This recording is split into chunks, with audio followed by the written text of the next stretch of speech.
నమస్తే welcome to jet news.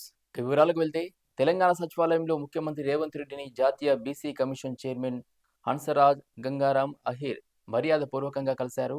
అనంతరం ముఖ్యమంత్రి రేవంత్ రెడ్డిని పూల గుచ్ఛంతో షాల్వాతో సత్కరించారు.